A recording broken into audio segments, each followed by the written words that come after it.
Mago matimore e od bura maduong' mar piny Kenya kama jo od bura dhi pedho ayanga kata dhi chako ng'iyo ayanga wach mar paro mar chik mar omenda miluongo ni Finance Bill ma higa 2024. Ma en paro ma osekelo weche mopogore opogore. Oganda osebedo ka golo chung' kata nyiso chung' mopogore opogore. Jo od bura bende kamano gi jotelo mamoko bende kwayo osebedo kichwalo ne jo od bura mondo ging'i malong'o paro mar chik mar omenda ma 2024. Parni ma timore Nyakwaromogi e kinde ma romo manobedo e kind jokanyo mag Kenya Kwanza kod jatend piny William Ruto ma gino ting'o jatend piny owuon, jalupne, jotend migepe, jo od bura kaachiel kod moko kuom jotend migepe ma bende nochopo e pajot mar jatend piny Nairobi, kendo ne ging'ado ni moko kuom kidienje mag paro mar chik mar omenda manyo wach osuru manoketie okelo ng'ur ne iwito oko. Nyakwaromogi kata no wit oko kendo wach ni koro mago ok dhi tiyo. Gin moko kuom weche ma otimore okinyi ma kawuono motelo ne pedho e nyim od bura paro mar chik mar omenda ma 2024. Nyakwaromogi odhiambo ni dhi bedo odhiambo ma twerruok dhi bedo e kind jo od bura ma moko siro paro mar chik no, to moko bende wacho ni paro mar chik ma idwa ni mondo ti godo e siro budget manyicha nosom juma mokalo. Jomoko wacho ni gidhi goye piny, ka moko wacho ni kuonde ma nitiere kod ng'ikruok oseiki kendo koro ja Kenya ok dhi yudo pek kaluwore kod paro mar chik mar omenda ni. Parni paro mar chik mar omenda ema riembo budget nikech en emochoko pesa kata omuom ma itiyo godo e chopo gigo manoketie budget e chenro mopogore opogore. Bed ni gin dongruok, bed ni gin chudo mag osara, bed ni gin chulo gope, kaachiel kod chenro bende Nyakwaromogi mag neno ni piny Kenya go ng'ala kendo dhi e weche kata e ong'ala mamalo.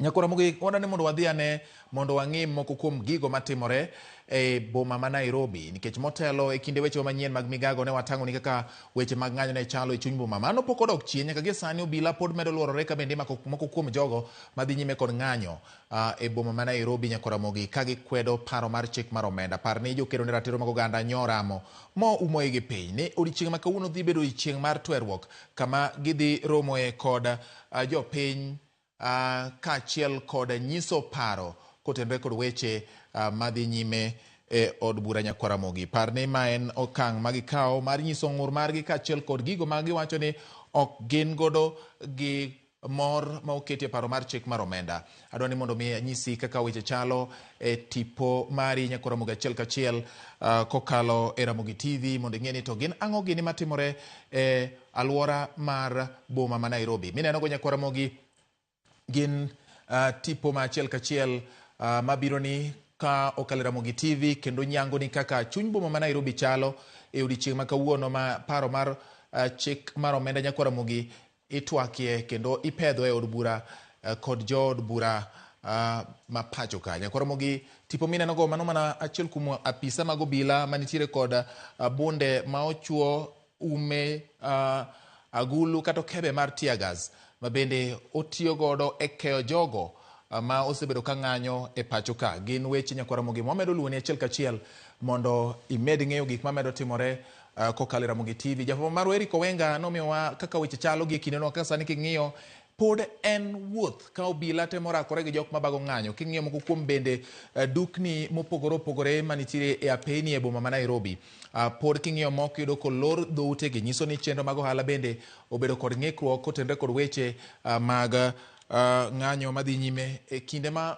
jopiny kaachiel kod johala ne ni kod luoro kotenore kod weche mag bedo ni jong'anyo ne nyalo donjore e dukni magi kendo poka okalo kata okawo mwandu moko.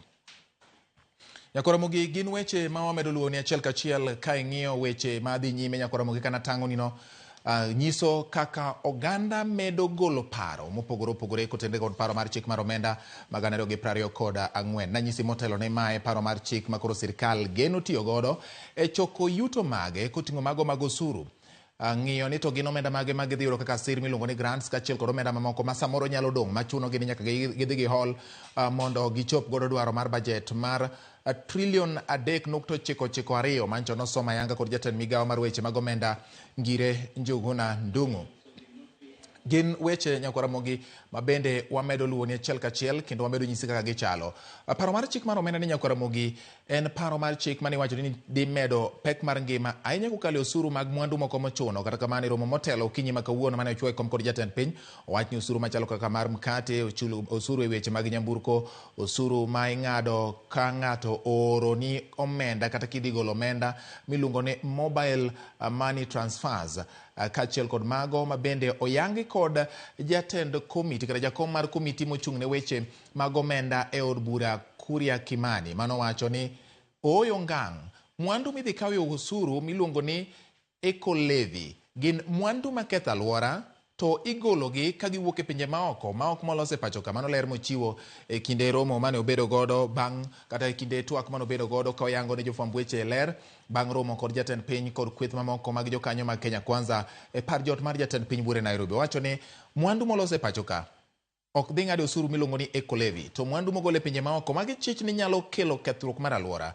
to ibiro time mano. Mwandu mane osekelo luoro mathoth ahinya ka ni lieko ni sirikal nyalo kawo osuru en moting'o taulo mag ria, napkin manyatindo ma iumo godo nyithindo kapod giyomyom mondo kik pone ginyalo dhi oko e kuonde ma oyiedhi kata kuonde momiluor machalo kaka otanda kod gik machal kamago, kata kum welo moting'o gi mago miluongo ni diapers kata napkins machal kod mago Nyakwar Ramogi gin moko kuom mancha luoro osebedo ni dipo ka chik kata paro mar chik mar omenda ni poni opuodhe biro chuno mondo kawi osuru. Kata kamano jakom mar komiti mochung' ne weche mag omenda e od bura Kuria Kimani ogolo luoro ma kamano kowacho ni mano ok dhi timore kendo wacho ni okenge gi gikawo mondo mi jo Kenya oyud fuong'ruok kotende kod bedo ni giywago ngima mapek kata ng'uro osebedo kaluwore kod ngima mapek ma jo Kenya osebedo ka ywago. Nyakwar Ramogi mineno achiel kachiel go pod en tipo mar chuny boma ma Nairobi ka obila medo wuotho gimedo neno ni giketo arita. Ka bende kinyalo paro dichieng' manyoro jatend obila e alworani ma Nairobi Adamson Bungei nyolero ni gidhi timo duto ma ginyalo mar neno ni ng'anyo ma ichano tim kod jokero ne ratiro mag oganda ka orie od bura mar piny Kenya kama idhi pedhi ayanga paro mar chik mar omenda tinende ni ok okrocho chenro moro amora mar twak e od burano, bende ok okrocho chenro moro amora mar ohala. Mane momiyo king'iyo Nyakwar Ramogi apisa mag obila medo luorore e apeyini e chuny boma ma Nairobi mondo gine ni weche obedo kare kendo onge rochruok moro amora mar arita mobedo, onge midhiero moro amora mobetie, onge jaohala moro amora ma owito mwandu ne kata moyudo lal kaluwore kod jong'anyo. Kaluwore ni samoro jomoko mabende jomaundu nyalo thurore e jong'anyo kendo kelo rochruok mar arita ka kod kacha. Mane momiyo obila wacho ni gitimo ma mondo gine ni onge midhiero moro amora mar rochruok mar arita kata mana lith rochruok moro amora mar arita ma uneno e kindegi ma oganda to osebedo ka nyiso ng'ur kotende kod paro mar chik mar omenda. Motelo bende moko kuom jood bura ne wacho ni ne giyudo ote modhuro kokalo e simbegi mag ong'we yamo manyisogi ni ok owinjo bed ni gipuodho paro mar chikni. Moko kuom jood bura wacho ni kata bed ni nitiere moko kuom kidienje mag paro mar chikni mane owacho ni osewit oko mane ichich godo ni nyalo medo osuru mathoth, moko kuom jood bura pod oramo ni gin giwegi gidhi goye piny kaka en no mondo chak kendo manyien chenro mar loso paro manyien mar chik ma ibiro sir godo bajet mar hik omenda 2024 2025. Par ni chik mar omenda kata hik omenda chakore tarik 1 dwe mar 7 mar higani ma en mana jumbe 2 kowuok kawuono Nyakwar Ramogi. Omiyo nyaka koro sirikal tim mapiyo mar neno ni e kinde ma hik omenda manyien chakore nitiere paro manyien mar chik kata nitiere paro mosepuodhi mar chik mar omenda miluongo ni Finance Act kosepuodhe kendo osekete kogno kod jatend piny William Ruto mondo koro chak tich ayanga. En gima pod kelo kata nyuolo penjo gi paro motuch kawuok koni gi kocha kowuok kuom jopiny jotelo kata mana jotend dinde bende kaloso ka giwacho ni jood bura nyaka nen malong'o, nyaka ging'e ni to dwaro mar jopiny en mane, duond jopiny gin mage, kendo gin weche ma wamedo luni achiel kachiel Nyakwar Ramogi kendo wamedo nyisi kaka weche chalo. Pichni go Nyakwar Ramogi nyisi ayanga ni obila oketo arita kendo gin gidwaro achiel mar neno ni kwe obetie e kinde ma jood bura biro chako ayanga ng'iyo kendo twak e wach mar paro mar chik mar omenda ma higani. Jatend kweth mathoth e od bura ma pacho ka Kimani Ichung'wa kaloso e kinde twak ma bende ne otim e par jot mar jatend piny bang' romo aput mane gibedo godo, owacho ni tinende ni to gima lich ahinya madhi betie e od bura ok dhi bedo maduong', kata kamano idhi ket paro mar chikno ka ikete e nyim jood bura mondo koro ging'iye kapok twak ochakore ayanga. Mane mowacho ni dhi timore kawuono. Koro nokwayo jok ma samoro ne bago ng'anyo ni mondo gikwe akweya gihore awe ni mar gima duong' madhi timore e od bura kawuono to dhi bedo maonge. Mak mana ni kaluwore kod thuolo bende manitiere.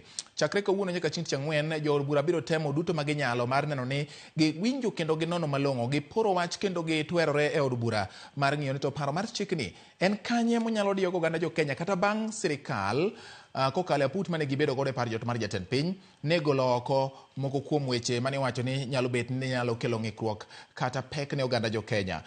Jood bura nyaka chak none malong'o kaluwore kod paro ma giwuok godo kuom jopiny kod dwaro mar jopiny giwegi kotende kod gik ma odong' moketie lipot kata moketie paro mar chik mar omenda ma 2024 gin achiel kachiel nyaka ramogi gik ma wamedo ng'iyo ni kawuono. Par ni od bura dhi bedo od bura ma koro ng'iyo chung' mar jood bura giwegi kaluwore kod ote ma bende noorgi godo gi jopiny manoyierogi to kod ng'iyo ni to sirikal ibiro riemb nade. Par ni budget mar hik omenda ni kata budget mar hik omenda manyien mabiro chakore tarik 1 dwe mar 7 ne omedo omenda moro ewi omenda mwinjo bed ni dhi ne kuonde chung' od bura miluongo ni NGCDF, manyiso ni ma en omenda ma jood bura tiyo godo achiel kachiel. Po nono ni samoro paro mar chik ni endi odeko, to ma nyalo bet ni nyalo deko chenro mag jood bura yudo omenda ni. Koro kapok hik omenda manyien ochako tich, paro mar chik mar omenda nyaka puodhi maloke obed chik kaka naseng'isi obed Finance Act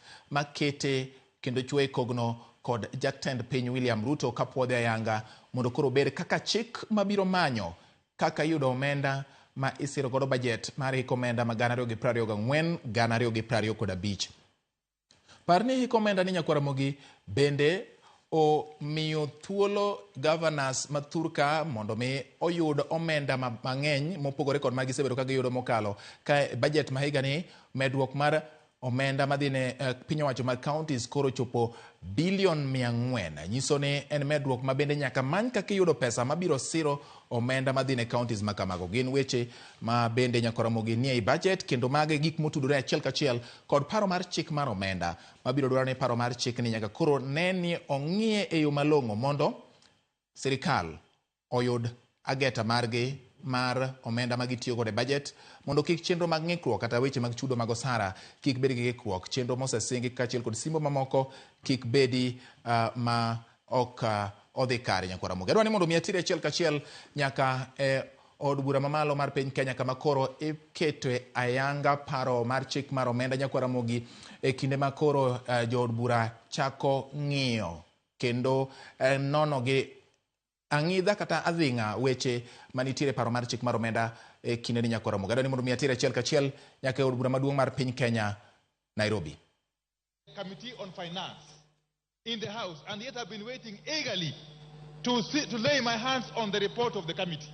Because this morning we were treated to some very juicy news by Honorable Kimani Ichung'wah and the chair from State House about certain measures they have taken on the finance bill. But as I always say, the taste of the pudding lies in the eating.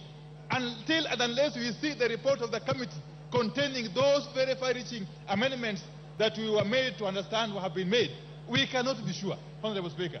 And therefore, we want to see that report eagerly.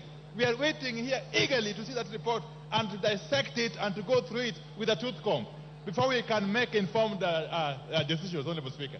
And therefore, with those many remarks, I support the motion. Thank you. I second, sorry. Second. Order, honorable members on their feet, take your seats. Honorable members on their feet, take your seats.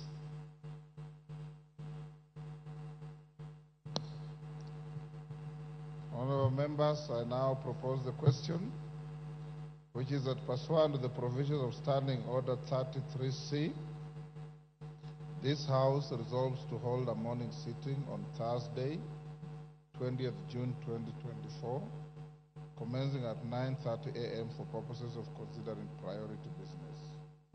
I put the question. Honorable members, I now put the question, which is that pursuant to the provisions of Standing Order 33C, this House resolves to hold a morning sitting on Thursday, 20th June 2024, commencing at 9 a.m. for purposes of considering priority business. As members of that opinion say aye. Will those of the contrary opinion say nay? The ayes have it. Order number 9, procedural motion, reduction of publication period or specified bill. Chairman, Budget and Appropriations Committee. Dindi Nyoro. Thank you very much, Honorable Speaker. Honorable Speaker, I beg to move that pursuant to the provisions of Standing Order 120, that this House resolves to reduce the publication period of the Appropriation Bill, National Assembly Bill number 33 of 2024, from 7 days to 5 days. Honorable Speaker, the essence of this is because the calendar that we have now between today and next week is very tight. We'll be discussing very major and far-reaching policy instruments in this House, and especially the Finance Bill alongside the Appropriations Act or Bill. And Honorable Speaker, the essence of this is for us to meet the timelines as we move to the close of this financial year by end of this month. And Honorable Speaker, at the same time, we have still given ample time even for members to peruse and interrogate the appropriation bill, because Honorable Speaker, as members are aware, these two processes that we'll be having are intertwined. And the reason we have decided that we have the appropriation bill after the finance bill is because this is a very democratic House and the country is very democratic, and we want us to first trace where the monies are coming from even before we finalize on the appropriation bill, so that whatever members may feel around the appropriation, the finance bill, can also be taken care of in the appropriations bill, Honorable Speaker, so that we are able to balance our revenue and expenditure. And I am hopeful that we'll be looking at these matters in a very objective manner, because we are all, Honorable Speaker, looking forward into the many programs that we have undertaken to complete and undertake. For example, electricity in our constituencies will be getting 50 million per constituency, and all the others, including the increment in the agricultural sector, in the CDF, and all the other elements that are very important for service delivery in regards to the Kenyan people. Also, the money that we are appropriating to our counties, which is 400.1 billion shillings, is also hedged, Honorable Speaker, on this bill, but alongside this bill, also the revenue side, which is the motion that is a heavy motion before us, which will be moved by the Chairman, Honorable Kimani Kuria. Honorable Speaker, I beg to move and request that the Honorable, the very able Didimas Barasa, the man of Kofia, to second this motion. Didimas. Thank you, Mr. Speaker. I rise to second this motion, and just like the Chair has explained, it's very in very good term, very clear terms, Honorable Speaker. We have a lot that this House is going to process, and most importantly, we must meet the timeline, considering that we are coming to the end of this financial year. And Honorable Speaker, this House is youthful. We are able to go through the finance bill, and we'll be able to understand where these monies are coming from. Without much ado, Honorable Speaker, I beg to second. Thank you. Thank you, Honorable Didimas. Order, Honorable Commissioner Makau. Order. Commissioner Makau, freeze or take the nearest seat. Honorable members, I now propose the question, which is that pursuant to the provisions of Standing Order 120, This House resolves to reduce the publication period of the Appropriation Bill, National Assembly Bill number 33 of 2024, from 7 days to 5 days. You put the question? Yes, Kajwang? Mr. Speaker, I see no merit in reducing the dates or the days that we have in this bill. The number of days we are talking about, this bill is already published, but it is 5 days old. In fact, if we then reduce it, then it becomes ripe, which in number 10, you then can see it can be put before the House to be read a first time. So actually, mathematically, what we are talking about is 2 days. We have already passed a resolution to discuss tomorrow, to discuss the issues concerning the finance bill tomorrow. And, Honorable Speaker, the majority leader just let us know from the House business you have directed that this can go between tomorrow up to Thursday. So actually, we then can properly examine this bill if it were to take the 7 days on Tuesday next week, quite properly. It would have taken 7 days in the normal manner of things, and we would then begin debate on it on Tuesday. Now, Mr. Speaker, for us to accept this, a person moving the bill or the person seconding must give us reasons. The only reason I have had is that we are going to discuss very important bills. But there is nothing which takes away, because the 7 days is for the common person to interact with the bill, as well as the member representing that person to interact with this bill. And so, if there is no reason other than the fact that we are going to discuss some very important issues in the course of today and tomorrow, the Chair of Budget has not given us a very good reason for which we have to extend this date. I submit. Honorable Kajwang, you are a member of House Business Committee, aren't you? And you know that allocating the finance bill, the number of days that we did, does not mean it will consume all the days. In case it ends early, then this motion becomes relevant, but it's entirely up to the House. Can I put the question now? I now put the question, which is that pursuant to the provisions of Standing Order 120, this House resolves to reduce the publication period of the Appropriation Bill, National Assembly Bill number 33 of 2024, from 7 days to 5 days. As members of that opinion say aye. Will those of the contrary opinion say nay? Then the ayes have it. Honorable members, you're calling the next order? Honorable members, as we go to the next order, it is expected that the chairman of the Finance Committee, member for Molo, will be tabling his report or his committee report this afternoon. I have not seen it yet. I have to approve it to be tabled, so when I recess, I'll have to perform that function. Once that is done, the report will be available at the table office. I encourage each and every honorable member to get the report either from the table office physically or on the parliamentary web. Read through it properly.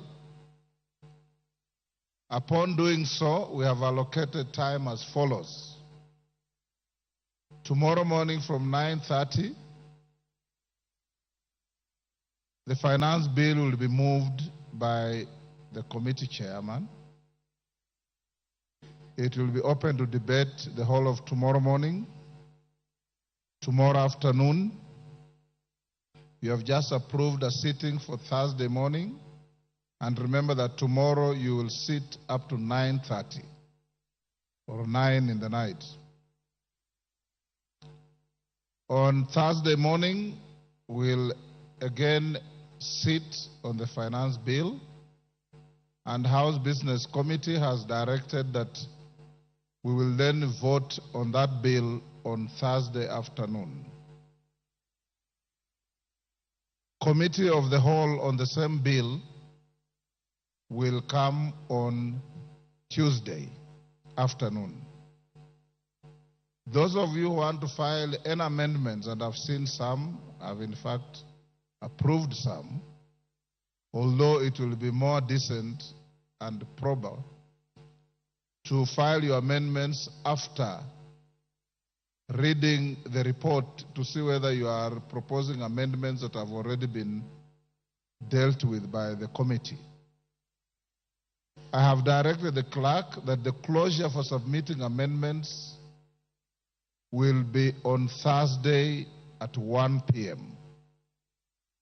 So those of you who want to file any amendments upon reading the report and the bill, ensure that you file your amendments at or before Thursday 1 p.m.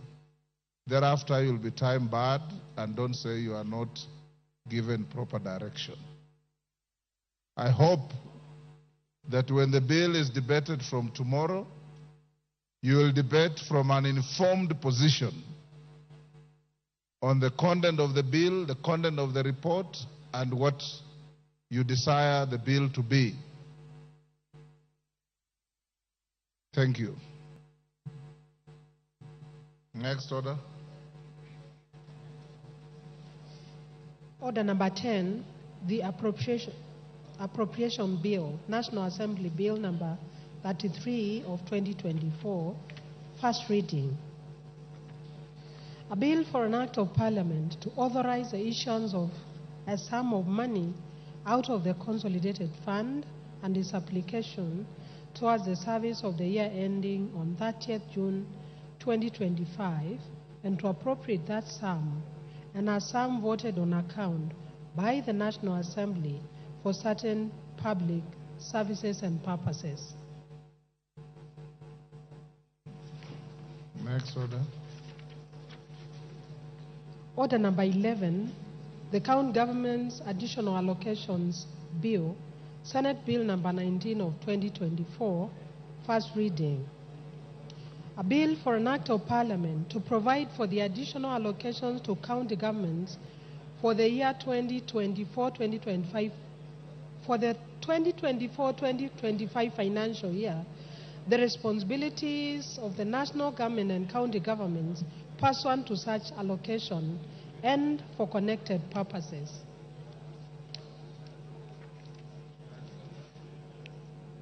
Order number 12, the County Allocation of Revenue Bill, Senate Bill number 25 of 2024, first reading. A bill for an act of parliament to provide for the equitable allocation of revenue raised nationally among the county governments for the 2024-2025 financial year, the responsibilities of national and county governments pursuant to such allocation and for connected purposes. Next order. Order number 13, the Care and Protection of Child Parents Bill, Senate Bill number 29 of 2023, second reading. Beatrice Kemei, you are the co-sponsor of that Senate bill. It's now your time to move the bill. Give her the mic.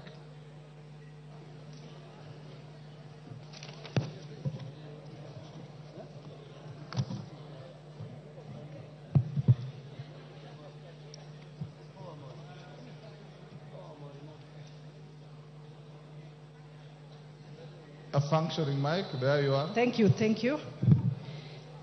Mr. Speaker, sir, I beg to move that the Care and Protection of Child Parents Bill 2023, the Senate Bill number 29 of 2023 be now read a second time.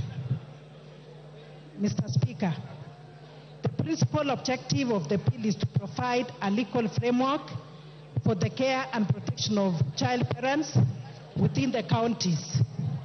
The framework is intended to ensure that an expectant child or a child parent may actualize their right to basic education and at the same time ensure proper care of their children and as enshrined in Article 53 of the Constitution. Honorable Speaker, 61 years since Kenya gained its independence from colonial rule, child pregnancies remain a huge concern as they not only affect the child's ability to continue with their education, but they also impact on the government's effort in reducing poverty levels in the country.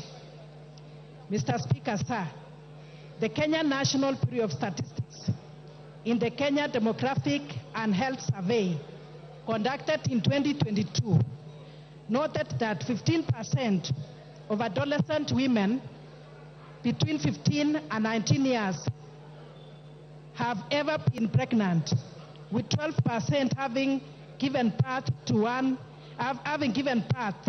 1% experiencing pregnancy loss, and 3% being pregnant with their first child. Kenya National Bureau of Standards further noted that the number of teenage pregnancies is higher in rural areas, particularly in pastoralist communities, compared to urban areas. It further noted that teen pregnancies decline as the level of education rises, and further that it also declines as the level of household wealth increases. Koromogi achiel kachiel kowuok e od bura mamalo mar piny Kenya kama jood bura dhi nyime kod twak ma otenore kod weche mopogore opogore. Moko kuom twak makoro sani oyangi kendo pedhi e od bura gin mago manose pedhi kinde mokalo kendo nitiere somo margi mar ariyo. Weche mamoko ma bende idwa wuoye gin madhi e somo mokwongo miluongo ni first reading ma bende jood bura biro twakie. Kopogore kod mane paro ahinya ni jood bura ne nyalo chako twak kawuono e weche mag paro mar chik mar omenda mar 2024 midendo ni Finance Bill 2024. Speaker mar od bura mamalo Moses Masika Wetangula olando ayanga ni twak makamano ibiro chako odiechieng' ma kiny kendo jood bura koro biro bedo kod thuolo mar ariya mar nono gik manitiere e paro mar chik mar omenda no. Speaker mar od bura Moses Wetangula onyiso jood bura ni motelo ne twak mar gi odiechieng' ma kiny kochakore odiechieng' ma kiny ewi paro mar chik mar omenda nyaka ginone malong'o gibed ne ka gikolo paro margi ka ginyango chung' margi to giseng'eyo hie gik manitiere e paro mar chik mar omenda. Weche ma idhi losi nyakora mogi en weche mag omenda madhi ne counties miluongo ni County Government Allocations Bill ma bende en paro ma idhi twagie kachiel kod weche mag pok mag omenda mawuok e sirikal mamalo kadhi e piny owacho mag counties ma bende iluongo ni Equitable Allocation Bill ma bende gin omenda ma bro dhi kowuok e sirikal mamalo e pok mag omenda madhi ne counties mopogore opogore. Nyakora mogi yiena mondo mi wawuoge e od bura kendo walor mano gi kanyo kaduogo bang' thuolo machuok kende to weche manyien mag kagi kacha. Med bana kete Ramogi TV.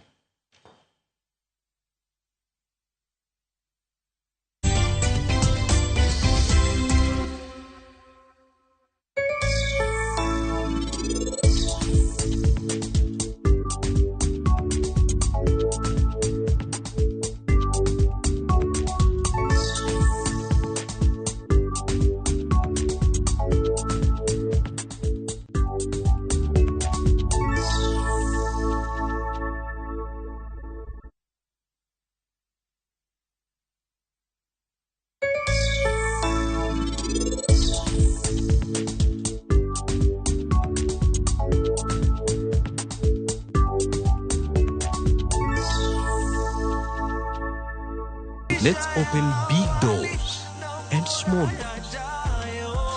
KCB ni yetu. KCB is mine. KCB ni yangu. KCB ni yetu. For people, for better.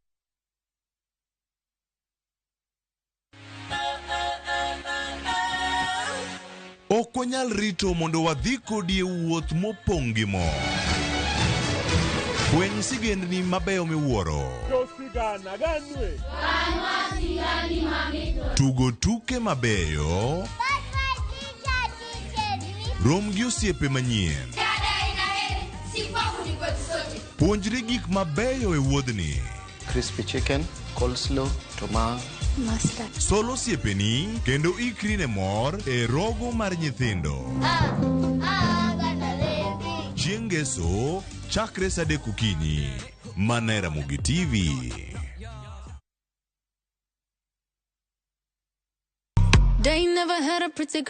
Ikri ne thumbe manyien, jothumbe muhero manigi talanta.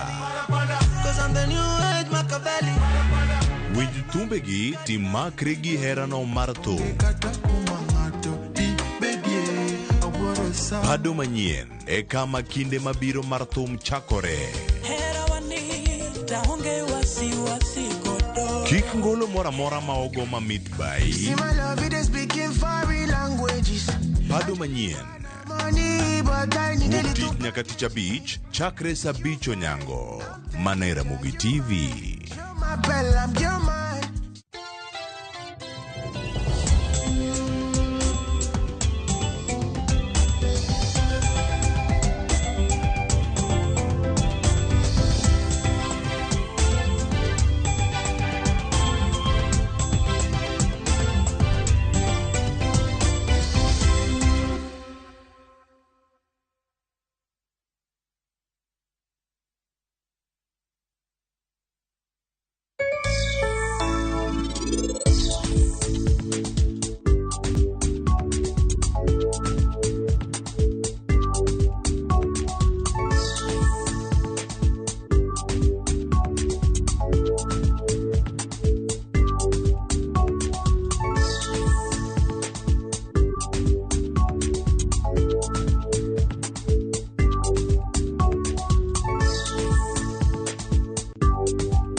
En geno mara ni intiere kare nyakora mugarwa kini machiegni mar yudo weche manyien mag kagi kacha magi mosebedo katimore nyakora mugi achiel kachiel kokalo Ramogi TV. Nyinga en George Bati. Sirikal owito oko osuru manyichane dwani ketie mkate kod nyamburko e lokruok ma otimne moko kuom kidienje mag paro mar chik mar omenda ma higani ma ichano kata ma ochwal e od bura kochakore odiechieng' ma kawuono kendo ibiro twage kochakore odiechieng' makiny ka giloso bang' romo mar jood bura kod jotelo mag Kenya Kwanza, romo mano bage par jot mar jatend piny Nairobi. Jood bura kotelnegi kod jakom mar komiti mar weche mag omenda e od bura mamalo Kimani Kuria yango ne gikawo okang' makamano kaka yor neno ne jopiny ok obedo kod pek kaluwore kod ng'ur mosebet ewi paro mar chik mar omenda. When we started the public participation in the Finance Bill of 2024, we did make a promise that that public participation would not be an exercise in futility. We have listened to the view of Kenyans, and we are all in agreement that there are two things that we must do. One of them is that we need to protect Kenyans from increased cost of living, and therefore the proposed 16% VAT on bread has been dropped. To support, again, on reducing the cost of living, we are doing something about vegetable oil so that we do not make it expensive for Kenyans. Transfer of mobile services is a key concern to many Kenyans, and therefore, again, we have proposed that we do not have any increase on taxation or mobile phone transfer. We have seen in the recent past the proposals that we've made on statutory deductions on SHIF and housing levy has added a loan on especially on salaried Kenyans, and therefore we have proposed that those statutory deductions now be allowable to pay, so they will not pay an additional pay on those. We all agree that environment conservation is a key concern. The fact that we've had a drought and a few months of floods and our drainage clogs, we have agreed that we need to make a good decision about how to protect our environment. And that is what the wisdom on the introduction of eco-levy. However, imposing this on locally manufactured goods would again increase the cost of those locally manufactured goods in the country and stand a risk of making them not competitive in the East African market and globally. Therefore, this eco-levy will only be chargeable to imported finished products. And therefore, all locally manufactured items, and especially including diapers and sanitary towels, will not be subject to eco-levy. Ekinde ma kwitha mag jotelo mag Kenya Kwanza ni loso kayango kaka moko kuom kidienje mag paro mar chik mar omenda nyakwara mogo time gi lokruok. Jodak mawuok Wajir wacho ni giol kendo gidwani mondo jood bura owit oko paro mar chik mar omenda. Kama kaka ni giloso. Sisi kama wananchi wa Wajir tunapinga hiyo msaada kwa sababu wananchi wanaumia kwa sababu kila siku kila asubuhi ni overtax.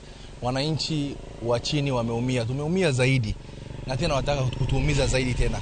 So naomba wale ambaye tumewachagua waende watu represent pale, all MPs, I urge them tafadhalini sana hiyo bill zisipitishwe kwa sababu wananchi wanaumia sana. If anybody has read the draft, it is so insensitive that it will going to affect the commoners, the common wananchi.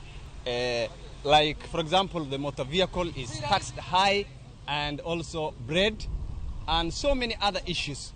Now, I want to ask the members of parliament who are going to vote today to take their time, enough time, to stand with the people who voted them in. They should not lose the side of a antelope for a dishing squirrel. Please stand with us the way we stood with you during the electionary period. Just recently, the voting pattern, it's only Fatuma Jehu and Mheshimiwa Yusuf Muliro from Wajir West who stood with us by voting no. We want to see the rest of the members of parliament from Wajir County to also stand with us and reject in totality. Kormo gikalo rekodi pod paro mar chik mar omenda magana yogi 24 ma osebedo ka kelo wach kata paro mopogore mabende koro jood bura chano twage kochakore Kenya koromogi oganda mawuok e gwenge mabometo golo pachgi ka ginyiso chung margi ka otende kod paro mar chik mar omenda magana yogi 24. Kama kaka gin bende giloso. Tumepitia shida mingi sana. Tunaomba wabunge wetu msipitishe, mrudi kwanza tuongee mambo ya raia wa kawaida. Hapa Bomet tunaona hatujafanyiwa vizuri. Serikali ilikuwa imetuahidi watatusaidia vizuri, lakini wamefanya kinyume na matarajio. So tunawahimiza wabunge wetu, hasa mbunge wangu Honorable Victor Mandasi fanye namna aangushe hiyo bill pale kwa parliament, kwa sababu walituahidi kama rais President Ruto alituahidi atatufanyia kazi kama hustlers. Sasa sisi kama wanabodaboda hatujafaidika. Mama mboga ni wale walikuwa wamewekwa kipaumbele, lakini hadi wa leo wako nyuma kabisa kibiashara. Nataka wabunge wetu wakatae hii bill kulingana inanyanyasa mwananchi wa kawaida. Tulipoona hapo mwanzoni Ruto alikuwa amesema tunapea kipaumbele mwananchi wa kawaida, lakini saizi amebadilika akawa ananyanyaza huyo mwananchi wa kawaida. Sasa tunataka kuambia tu mbunge wetu Honorable Brighton Yagon, kama unapiga yes kulingana na hii bill, piga lakini uzirudi katika konoini. Moko kuom joriemb apiko kod mine ma joanda lot e chenro kata chiro ma posta e boma ma Busia ogolo ywak margi ne jood bura mondo kik kal paro mar chik mar omenda ma ogen keto e od bura nyakwara kata ma koro ibiro twage kochakore odiechieng' makiny ka giywak ni paro no geto medo pek mar ngima ne jo Kenya. Ka giloso boma ma Busia, johala go dwaro ni jatend piny William Ruto mondo par singo mane ochiwo e kinde mag yiero mar bero ngima mine ma jalot kaachiel kod joriemb apiko kaachiel kod jo Kenya duto ma koro sane giwacho ni pek mar ngima obembo. Langu ni kuomba rais, yeye alitufunika na blanketi ya Raymond ama alitufunika na nini? Kwa sababu tangu yeye aingie kwa kiti alikuja paka Ngurai hapa, tukifikiria atatuguzia kama bodaboda. Mheshimiwa akatuonea, akatuvaliwa miwani mpaka na saizi madriver wanaumia kwa upande ya mafuta, inashukisha mafuta shilingi 1, shilingi 2. Bunge wangu ambaye Watesa Kaskazini bwana huku kaonya kwamba akienda kule bungeni akaweze kupiga hiyo kura, apige no, asipitishe hiyo mswada, kwa sababu inaniumiza mimi mwananchi wa kawaida ambaye mimi nimekaa kama punda, sababu nimebebesha mzigo zaidi hapa Kenya. Many Kenyans will suffer, and I'm telling the Kenya Kwanza MPs, I know they are normally bought and they should not be bought. Let them vote that bill out so that the Kenyans should enjoy it. Ile wakati alikuja kuomba sisi kura kama sisi mana boda tuliamua kupea kura, lakini sasa penye anatupeleka ni kubaya. Na sisi naomba ule mbunge wetu Edward Oku Kaonya, bana usidile down bana. Mara ile wakati unaenda huko unafichana utakuonekana. Mara hii tunataka uonekane mbele yetu bana. Ile huko ukienda huko chafua ni no. Moko kuom josiasa mawuok e kaunti ma Narok otel kod gavana mar kaunti no Patrick Ole Ntutu koro siro paro mar chik mar omenda ma higa 2024 ma koro ni jood bura chano twake kochakore odiechieng' makiny ka giwacho ni paro biro konyo oganda jo Kenya koloso e kar chung' od bura ma Emurua Dikir e kinde nyasi mar chiwo basari madirom $41 ne jopuonjre. Ntutu odok ne jatend piny William Ruto kowacho ni osekelo kanyakla jo Kenya kaachiel kod jokanyo mag sectors mopogore opogore mar kawo pachgi e wi paro mar chik mar omenda mageto juogo osuru kowuok kuom mwandu mochuno mag jopiny. Jaod bura ma Emurua Dikir Joanna Ng'eno owacho ni twak ma osebedo e kind jopiny kod komiti mar od bura mochung' ne weche mag omenda ojiwo lokruok mar moko kuom paro mag osuru e chikno. Kwa urefu na wameuliza kuna taxes imewekwa. Mimi nataka kuambia nyinyi wakaaji wa Emurua Dikir na Wakenya kwa jumla ya kwamba rais wetu William Ruto anawajali. Taxes ni lazima kwa sababu rais wetu anataka kujenga nchi yetu. Hiyo maneno ya watu wengine yenye wanadanganyana kwamba hii finance bill inakuja kupunish watu. Hiyo bill tunaitable na tutahakikisha kwamba ile maneno ambayo wananchi walisema is punitive imeondolewa, so that wakati tunaenda kupigia kura tunapigia kura bill ambaye haitakuja umiza mwananchi. Kwa hivyo nataka nihakikishie nyinyi, mimi nafanya kazi na serikali, nafanya kazi na rais Ruto, kwa sababu hata na yeye pia tayari nimeona kazi mzuri amenisaidia kwangu North. Si lazima tu tuwe na upinzani usio na maana. Mimi ninaketi katika kamati ya elimu na ninashukuru sana kwa sababu kuna watoto hapa ambao hawakuwa na hopes yoyote ya kwenda shule, lakini kwa sababu ya milioni 41 na milioni ya governor 50 na milioni 7 ya mama county tumepata hope ya watoto kusoma. Jotije do ma Embu odiechieng' ma kawuono bago ng'anyo mamuol ka giywago jang'ad bura Monica Kivuti mane ochwal gi magina e juma mokalo e Doma Makadara bure Nairobi. Ng'anyo ma kamano timore e wang' apaya maduong' ma Embu kochimo gwenge ma Meru ka giting'o boka ma ondiki ni Stop the Killings, Judicial Lives Matter. Gibago alama mar chiwo kuyo margi ne anyuola mar jang'ad bura mayande ne osenindo. Gidwaro mondo keto kenge makare mag bero arita kwe ne jong'ad bura mapachoka.